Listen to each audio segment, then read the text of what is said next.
It's that time again. Watch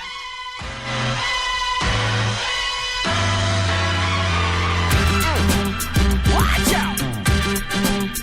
Here it comes. Watch out! Here it comes. Watch out!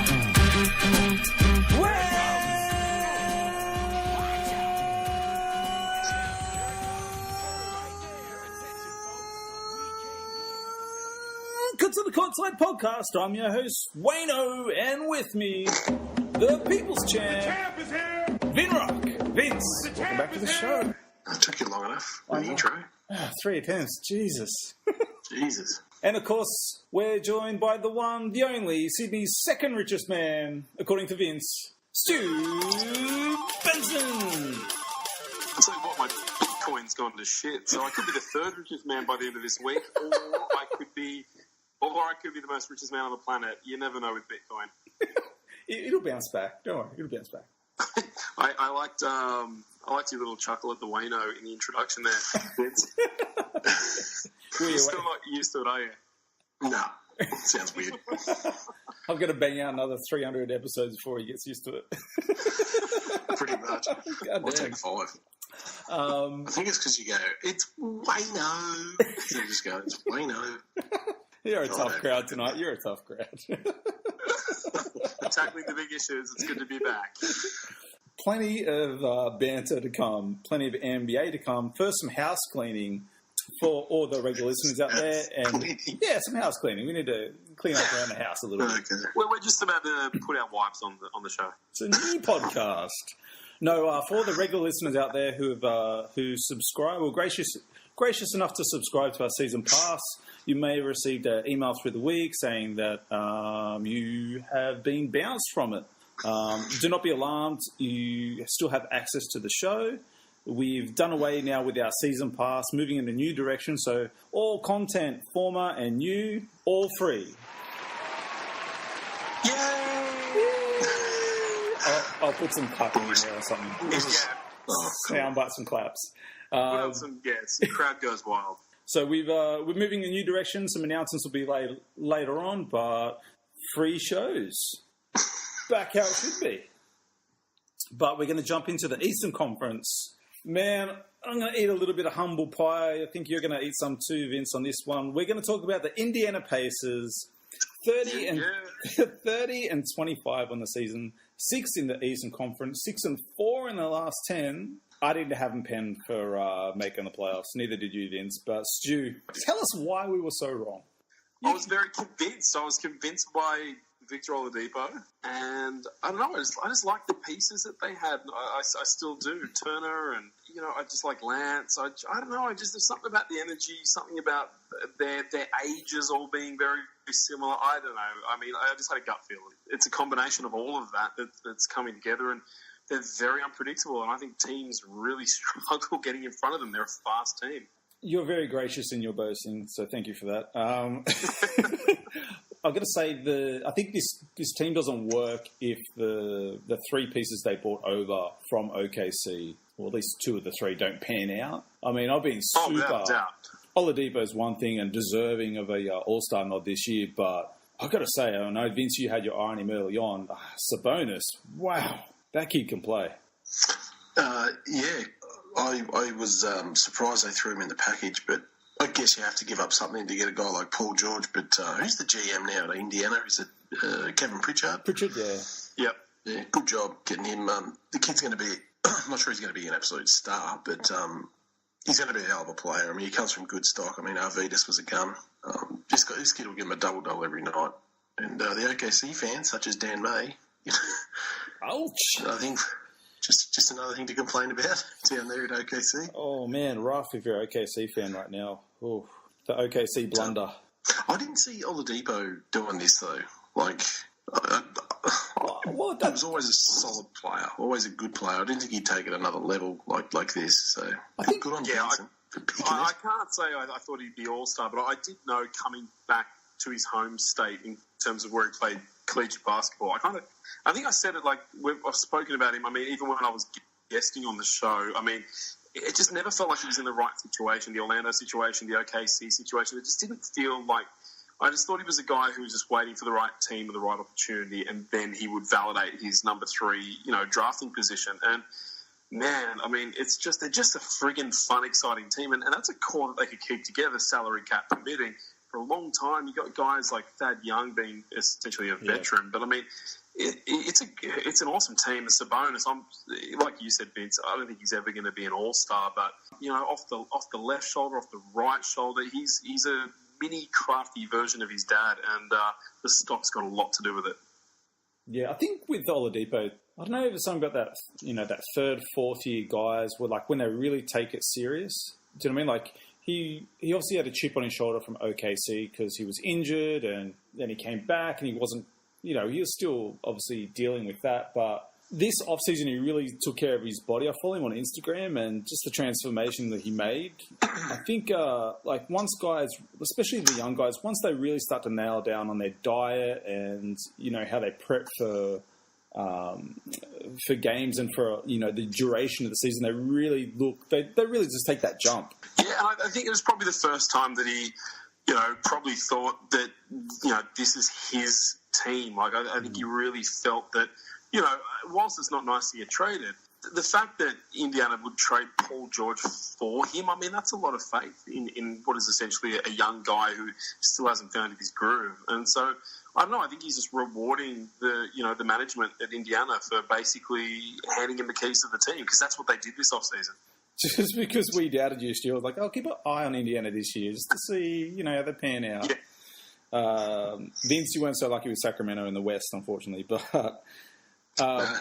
Six in the East right now. We're heading towards the halfway mark of the season. I think they'll keep this up. I think this is about where they'll come playoff time. But opposing teams are going to be... They don't want this matchup.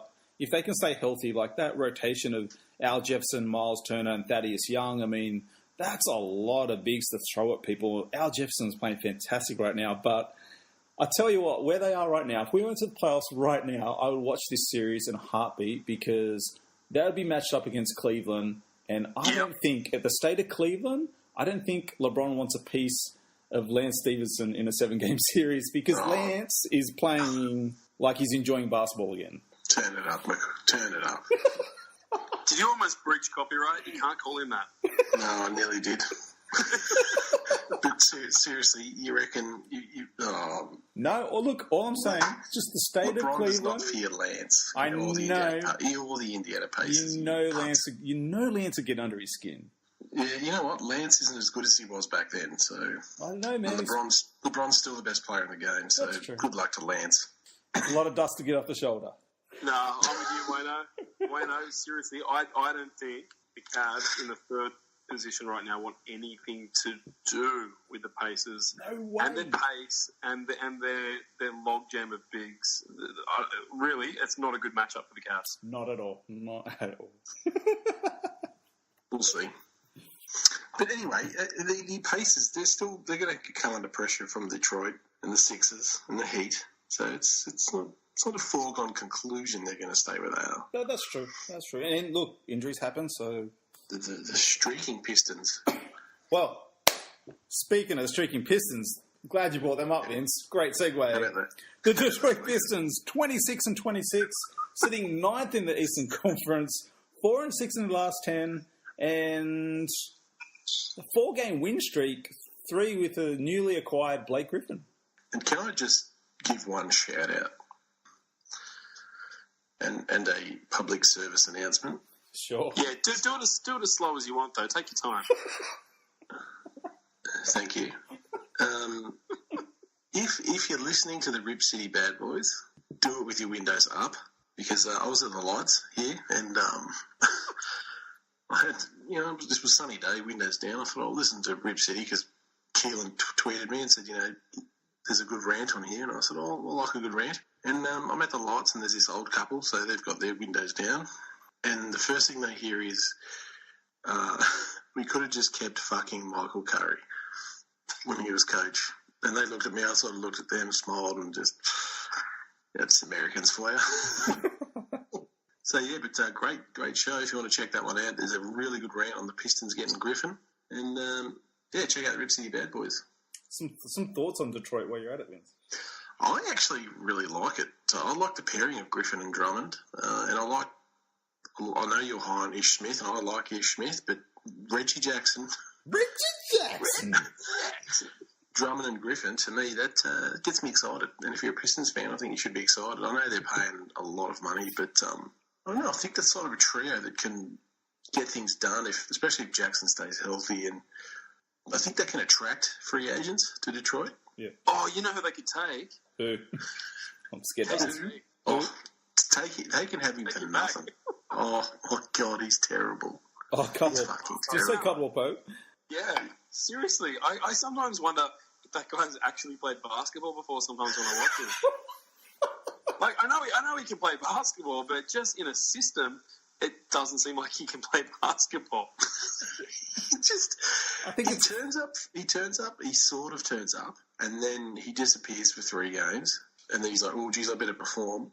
Disappears for another 3 games, goes 1 for 9. This guy's supposed to be a shooter. Look, I think you guys are a little bit unfair on him, considering he's playing with the ankle weight.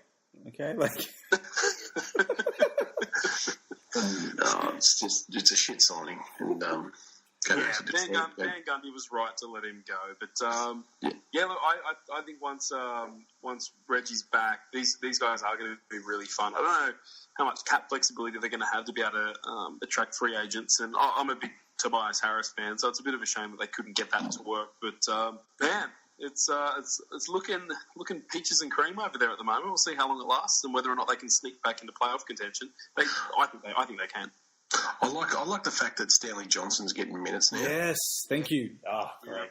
He's had some decent games, but he's just been in Van Gundy's doghouse for about 2 years, and the kid can play. Like I rated him coming out of college, and there was some even said he could be the best player. Wouldn't go that far, but real handy small forward if he can keep getting the minutes and performing. He was a top 10, wasn't he? Wasn't he like a number 9 pick or something? He was close. If it wasn't 9, it was 10 or 11. He was up there. Yeah, right. Yeah. But just Van Gundy didn't play him. It's one of the beasts on Van Gundy. He doesn't develop. Yeah, he doesn't play his rooks. Yeah. Keeps him bloody long enough, though. Jesus. You're not playing him. I didn't realise how young Tobias Harris was. Yeah, I know. He's only like 23 or something. 10 years. I feel like he spent a decade in Milwaukee. Then he's like 3 seasons in Detroit. Like, stop in Orlando in between. I thought he'd be like Orlando, yeah. It's just like, man, I didn't realize he was so young. Like that kid's just keeps improving as well. I really look. I love the trade for Blake. I feel like it was one of those trades that we talk about on the show that like never happens. You know, we talk about Clippers and we're like, Blake, doesn't, or Chris Paul, they need to trade with them, they need to move in a new direction. And they finally grew some balls and pulled the trigger on it. So I was just like, holy shit, when the trade went down. Much like you, Vince, I love the pairing with him and Andre Drummond. And actually, even after that first game, I was really surprised and pleased at how well, or how much rather, that Detroit squad have sort of like embraced Blake already. Well, you know what I like about the pairing of these two is they're both willing passers. Like I think Drummond averages about 4 assists and Griffin's up to about 5. To me, that's just a big man who can pass out like that is great. And I think. Actually, I know it's only been 2 games, but I think Drummond, 3 games, has played.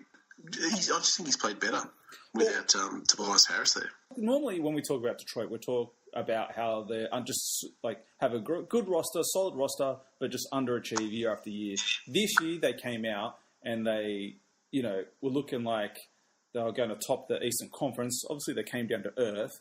I do still feel like this is a little bit from Van Gundy. It's a little bit of a Hail Mary move. Do you know what I mean? It's like, well, I'm either getting bounced if this doesn't work out, so I might as well swing for the fences. But look, 3 games in, looks like it's paying off. The thing I really like about it is that Drummond's numbers haven't really budged. Do you know what I mean? He's still been just as productive before the Blake move. Obviously, they're winning games.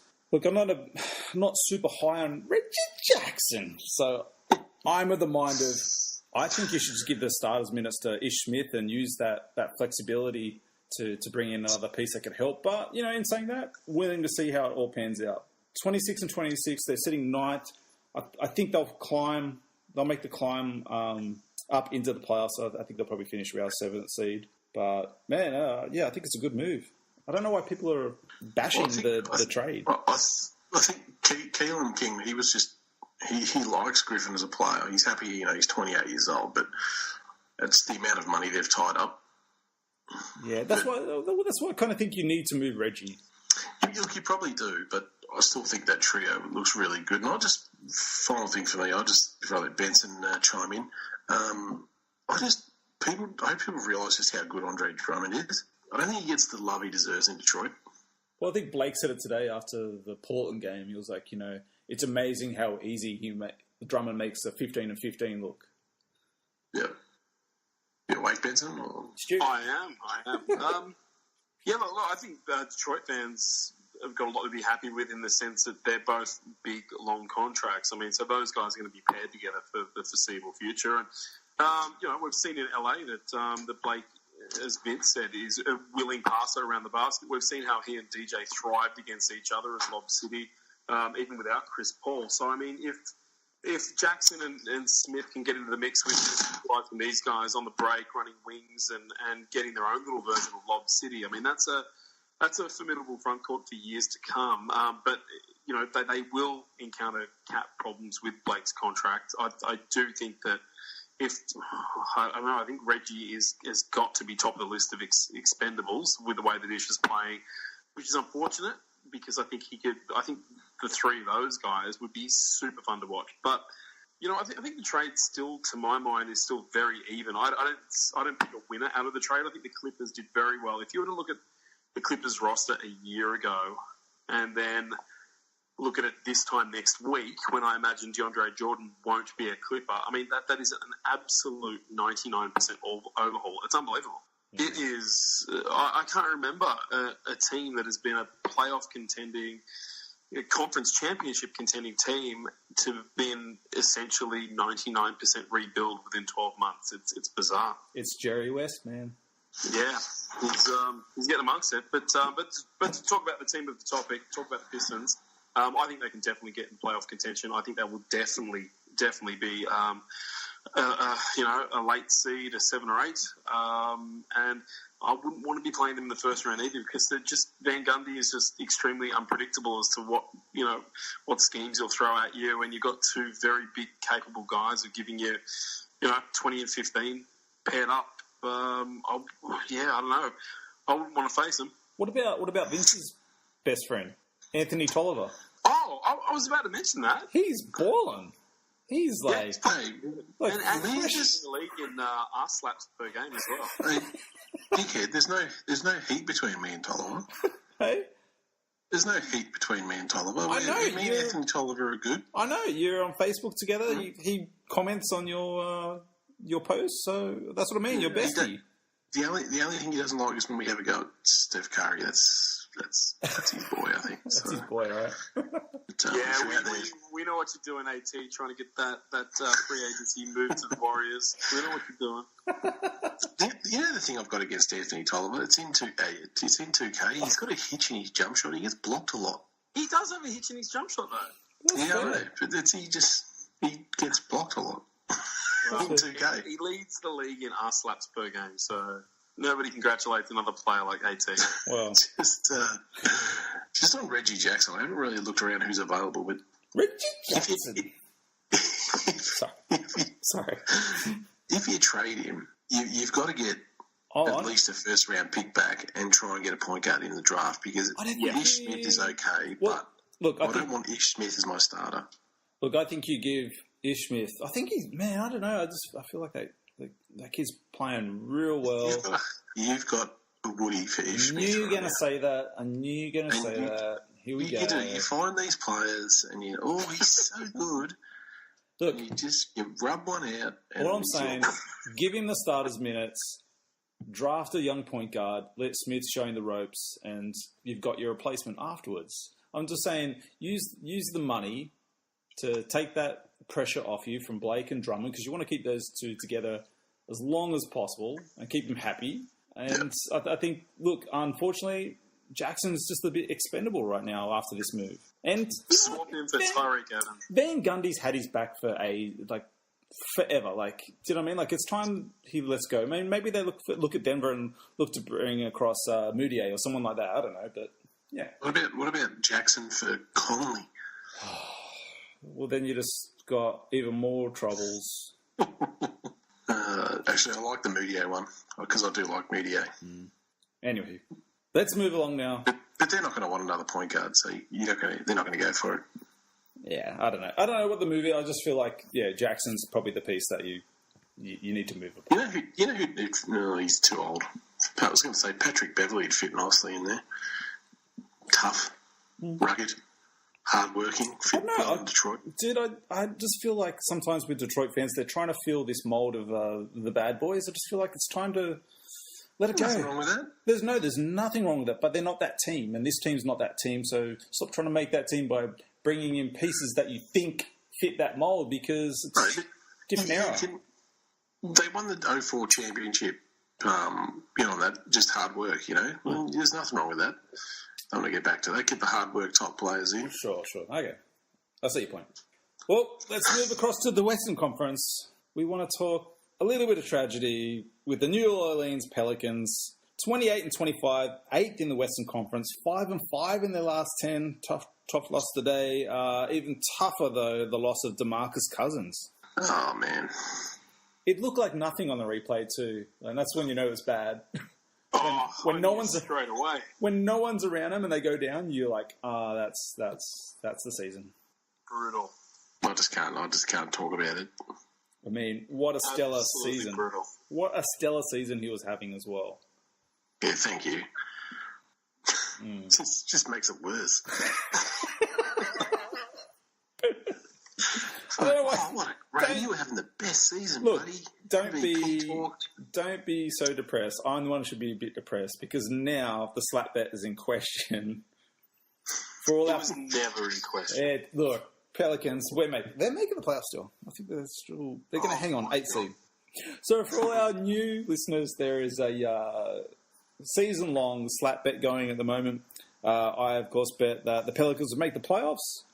And if I won, Stu and Vince would have to slap themselves. If the Pelicans miss out on the playoffs, I've got a double slap coming. So, look, plenty of time for him to... hard to replace those numbers. Jesus. Jesus. Come on, Emeka Okafor.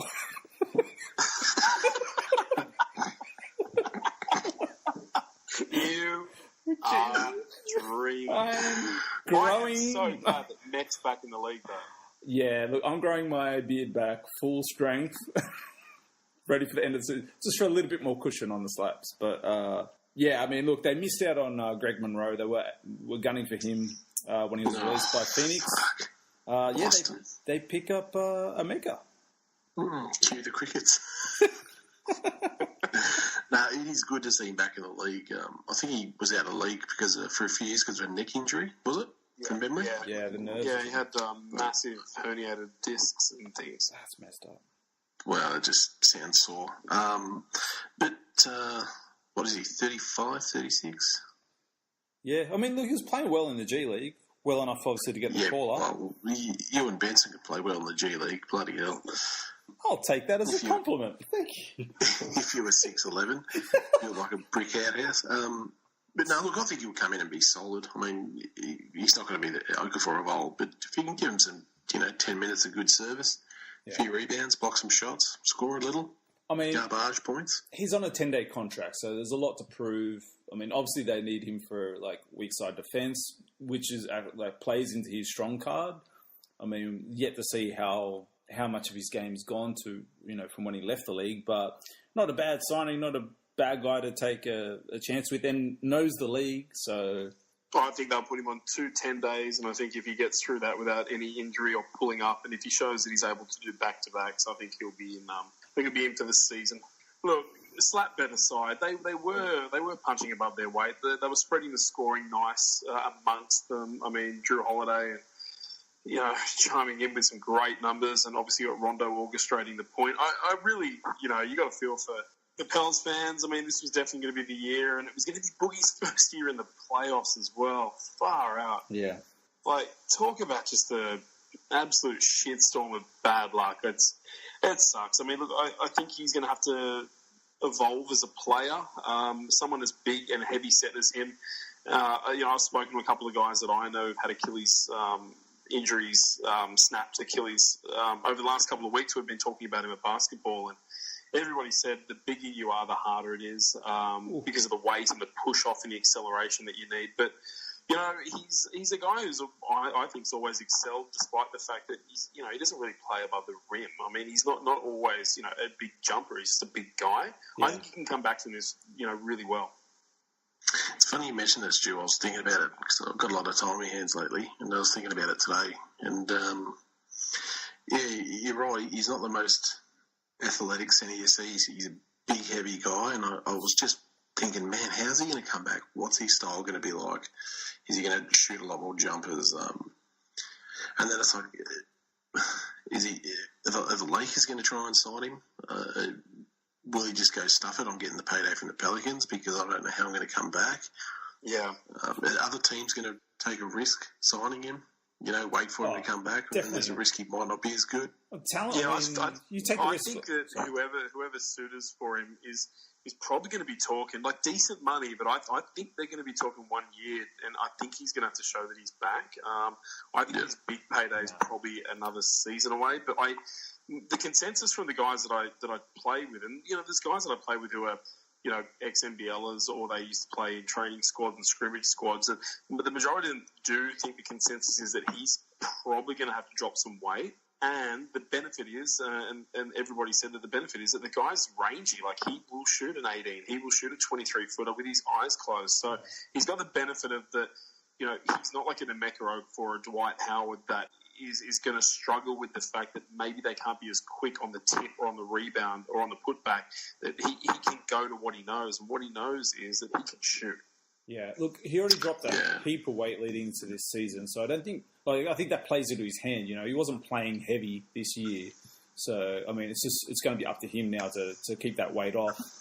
He's a big guy, so, he can't... I don't think he's able to lose too much more than what he already lost, if that makes sense. No, he could afford to lose more. I was watching him play, and I'm like, he's a bit pudding around the chest area. I guarantee you guys he won't sign a 1-year deal, though.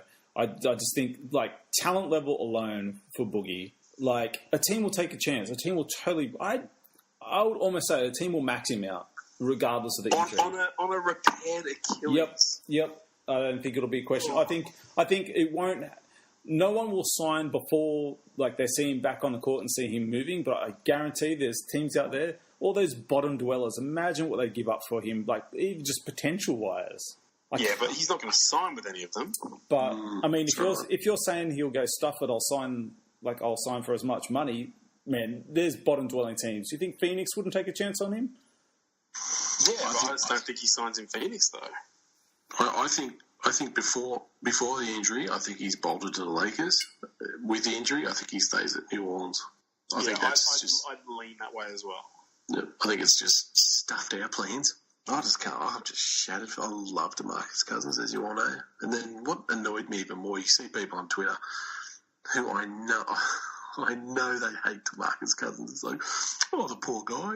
It's like, fuck off. Don't give him your pity now. You never backed him at all. Pelicans did make a trade, though, through the week. Yeah, good trade, too. Surprised they gave up Tony Allen. I'm surprised he's not getting He's going to get waived. He's getting waived. He'll get waived for sure. And then... Gee, I wonder where he'll end up. Okay, Boston? Whoa, yeah, right. Okay, see, we're talking about him and also Avery Bradley as well, but... I mean, I'd love to see Avery Bradley at OKC. Pelicans pick up Nikola Mirotic? Mirotic? I don't know. God damn. Mirotic. Yeah. So, I mean, look, in form coming out of Chicago, had a pretty good debut with him as well, a double-double. So, the guy can play. I don't understand why he got traded when he was the one that got fucking sucker punched. He's the one, he demanded the trade. I don't care. I don't care if actually- you demand the trade. I'd be saying, Bobby Portis, you're scum. You're out of here. I love the pickup though. I mean, that's a quick move to replace some points and some rebounds. I mean, I think he's only passed the ball twice this season, but he's. But He's not a fucking point guard, Benson. I might be wrong. It could be once. He's not a fucking point guard. No, I know that. But he, fucking hell, he's got a green light from somewhere. But I like it. It's a very good pickup in a dire situation where you've just lost 26 and 13 to have picked up, a very bankable, almost 20 and 8 or so. I mean, it was a quick, reactive but good move from the Pels. Yeah, I really like it. Sorry, go ahead. No, you're right. I was just going to say he's I've lost my train of thought. He's got a fantastic beard. Go ahead. He's unfazed by slap bets. Oh, speaking of beards, where do we go to from here? Let's jump to the Houston Rockets. Great segue. 38 and 13. Now sitting second in the Western Conference, 8-2 in their last 10. And guys, I'm not sure if you watched it, but a total dismantling of the Cavaliers the other day. Yeah, fuck Mike D'Antoni. Don't worry, Mike, you've only got another 47 years of this. The grudge is real. I'll tell you what. If I saw him, we're going to kick him in his knee. Jesus Christ. It'd be worth doing the time for. This is why we can't have nice things. I'll say this is for power. Bam, right in the knee. Well, look, they are absolutely balling right now. I know it's regular season. I know. I think at least for us three, we are more. We kind of expect this through the regular season, where our focus is more on this team come playoff time because they really did shit the bed last year, or James Harden did anyway. I actually don't think that will happen again this year. I just feel like they feel more of a unit. They actually feel like more of a team this year. I just don't want to talk about a Mike D'Antoni team. Benson, go for it. You really don't want to talk about them, do you? No, I hate them. Look, I don't know, man. I think I've maybe attended too many sermons at the gospel of Chris Paul, the point guard. I am really blown away at how easily he is just in my mind, with the exception of Steph Curry in the Western Conference, he is easily and arguably the best point guard in the West. He's got that thing on a string, and that team, I know he's not playoff proven, so I say this with a ginormous asterisk, but holy fuck, they are fun to watch, and they are a very good basketball team. He's just a surgeon, right? He looks like he's, I don't know, it's like they've got the rejuvenation machine from Phoenix and they've brought it over to Houston. He looks like he's playing with the nimbleness of 5 years ago. He's crossing up guys, he's driving into the paint and popping shots. He's and it looks like he's having fun, which obviously was an element that he was lacking for the latter part of his career in LA. But he doesn't look like he's playing like someone his age. Yeah, here's the thing. The vibe I get from this thing is that, and what makes this Houston team so good right now and dangerous actually is that this is not a Chris Paul team, and that's pretty evident even when you're watching it. Like, they're not relying on Chris Paul like New Orleans did. They're not relying on Chris Paul like the Clippers did for so many years. Do you know what I mean? Like, they're good without him. Yeah. And they were winning games with him out extended games injured. So, like, this is not his team, but my goodness, they look that much better when he's on the floor. And as they've come out and said, they're not worried about the Warriors at all. Do you think? They said this. I think at maybe the start of last year to you, Vince. I feel like D'Antoni's whole game plan against the Warriors, because you've got to go through the Warriors in the Western Conference. I think there's no ifs and buts about that. It's that he's not playing to stop them; he's just playing to outshoot them. Wow, because he hasn't done that. D'Antoni's team. Yeah, he hasn't done that for the last 12 years, has he? Well, I mean, he doesn't know what defense is, so he has no other option, really. No, that's him. Build a team that will outscore the other team. It's like a car with no brakes. Well, Houston fans, good luck in the playoffs when Harden disappears again and Chris Paul gets injured again. I mean, it'll happen. There are definitely two things that could happen. I don't know if they... No, not could, it will. I don't know if it'll both happen, Vince, but I like their chances. I think even if Harden does wet the bed, at least you've got someone there to orchestrate the offense, which is how they fell apart last... in that San Antonio series. You can't tell me Chris Paul performed all the time in the playoffs. Well, no, he does, definitely. But I genuinely believe, hand on heart, and you can play it back if they get swept, and I'll eat the humble pie. I think that they can, if not beat, they can take the Warriors to 7. Ooh, wow.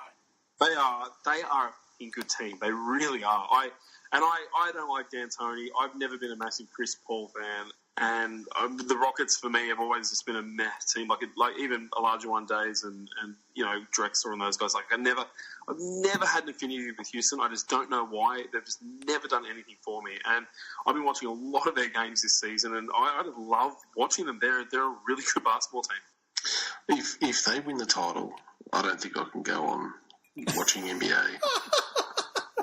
So I can't handle Mike D'Antoni having a championship ring. If they come out of the West, there's no one in the East beating them. No chance in hell. No, I don't think so either. Oh, God. So many shooters. I just don't want to see him win anything. He won't win anything. He can't. Not with that system. Well, it's that time again. Jersey Worthy. Who's your Jersey Worthy of the week? We're not worthy. We're not worthy. We're not worthy. Yeah, Benson, who is it? Yeah. Sleepy Vince.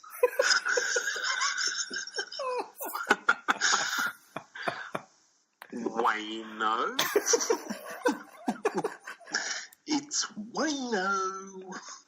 Well, look, we talked about him earlier in the Western Conference during that segment, and I'm giving it to Emeka Okafor. Oh, my God. Jesus Christ. What? You cock. I did. You could have given me 400 guesses, and I would never have guessed that. No, I think it's really good. He's come back. I think he played solid through the G League. I think it's great seeing him back, and the injury hasn't hampered him. Yeah. Oh, and who knows how on earth he would have lived with the $63 million in contracts that he's banked up until this point in time. So, I mean, you got to be in the, you got to be rooting for the battler. Do you want me to give it to someone else? No. I'm going to give mine to Ricky Rubio. Oh, you piece of... Oh, come on. You say that through admiration. Well, I'm going to second it. Actually, I'm going to give mine to Eric McCree. Who? Yeah, exactly. It's about as good as your fucking one, mate. Eric McCree plays for the Utah Jazz. He averages 0 points, 0 assists, and 0 rebounds. But he did play 1 minute today, so good on him. Jersey worthy, Eric McCree. Good on you. Wow. Wow. I'll tell you what. Don't you ever judge Ricky me for my Rubio. Jersey worthies again. Fuck. Man, I think you should be banned for 2 episodes. You're out of Jersey worthy. You're on the bench. Oh, we could do 2 Laker shows. Wait, I'm on the bench. All about Lonzo Ball. Oh, look, I was just going to say, Rubio, look, I mean, I think the shock of the trade, going to a new team, the death of his mother, I think, I saw a segment on him even, by his own admission, this isn't the season that he thought he was going to be having in the location he thought he was going to be and putting up the numbers that, he expects of himself. I mean, career lows across the board, At one point when I checked in, he was averaging 4.6 assists per game. And this is Tricky Rubio. I mean, it was abysmal. And I don't know, I guess obviously grieving and getting over what he had to get over and adjusting, but it seems to be clicking and he seems to be having fun. Having Gobert back is obviously a catalyst for, a lot of his offense and his target for a lot of his passes. But some of the numbers he's been putting up, career high in, 3-pointers made and points per game and, really hitting his stride. And Utah will go as far as he will take them, and I really want them to make the playoffs. Whether they will or not, I don't know, but A very deserving jersey worthy for me this week. I had the same Rubio, but I want to give an honourable mention to a guy who was playing in the NBL last year here in Australia. Torrey Craig, who was playing for the Brisbane Bullets, I think it was. Or the Taipans, can't remember. Got invited over to play with Denver in the Summer League. Ended up getting a 2-way contract. And Torrey Craig has played pretty bloody well this year. Yeah, he has played great, hasn't he? So, yeah, I just want to give him a little shout-out, little jersey worthy. But, yeah, my main one was for Ricky Rubio. Well, when you have winners, you have losers. The Brain Fart Award. Who's your brain fart? In Mecca Okafor. Shit. Wayno for saying Mecca Okafor. I'm just going to say Bobby Portis because he's a scumbag. Come on, get on with it. Yeah, pretty much. You're going to lock him in every week of the season, aren't you? I'll tell you what, it's coming close. He's a dickhead. Oh, fucking hell. Fucking flogging a dead horse. Come on, and mate. Wayne's barber. for charging him for a cutting hair, apparently. Wow, he's got half-price cuts. I don't know, mate. That's jersey worthy. That is jersey worthy, actually. All right, well, I'll go first. I'm giving my Brain Fart Award to, I don't know if you guys saw today, Dirk Nowitzki, 50,000 career minutes. Pretty huge accomplishment. And they misspelled his jersey. You're kidding. What? They misspelled Nowitzki. He's someone should get fired for that. With the spotlight on him for such a huge milestone. You don't want to fire a guy for sucker punching a teammate and breaking his jaw, yet someone misses a freaking letter in a jersey and you want him fired. Yeah, fuck that shit. So what did it say? So I think they missed the K at the end. Wow. Yeah, so pretty sad. But anyway, look, they talked to Dirk after the game. It's just the tone of this quote, not healthy. Not healthy for a big night for him. He said, I actually just saw it. I had no idea. I guess it happens. I never really look at my jersey, so I never even saw it myself. It happens. I guess it just kind of sums up our season. Oh, what a sad tone. Actually, I get a good brain fart for the both of you. I'll substitute the brain fart. The dumbass fan who went on the court to confront Westbrook after the Denver game, the OKC Denver game. What's with fans thinking they can take it on a trained athlete? That dude was huge as well. What? If Westbrook snaps, right? If Westbrook snaps. Did you see him shit his pants when Steven Adams comes walking over? Yes. Oh, yeah. God damn, yeah, he did. God damn, yeah. He shit. But do you know what I mean? I know this is a sport that keeps fans very close to to the game and to the court, but you don't have every right to step on the court. Yeah, 100%. That's some fucking ridiculous, absolute bullshit right there. Totally agree. The worst thing about this is it's in the US. So if Westbrook puts a hand on him, he's the bad guy. He's the one who gets scrutinised. He's the one who cops the fine. All that fan cops is a ban. Yeah. Yeah, totally agree. It's some bullshit. Yeah. I'm glad you segued into my latest man crush, which is Steven Adams. Man, that guy's having a season. Oh, big time. Great. He is, yeah. And they're utilising him, offensively a lot more. He's actually getting plays, and he's actually getting the ball passed to him instead of having to rebound it. It's nice. The kid's got game. Yeah, he's had some big throwdowns this year. I remember, it's so funny, to any of our listeners, go back, coming out of high school in particular, and then into college, was Steven Adams and Nerlens Noel were the big, all-American potentials and who was going to be the best big man, and they met at a couple of pro-ams, and they went up against each other, and there's a lot of mega mixes on YouTube. And just watch Adams' offensive game. It's been stymied quite a bit because of the schemes that he's been playing in since he's been drafted. But if you go back and watch him, arguably those were the 1 and 2 big men in their class. And Adams has just had such a great career for a guy who essentially changed his game because of the team he was drafted into. He's a phenomenal player. It's a shame he's a Kiwi, but we'll take him. Here it comes. Watch out! Here it comes.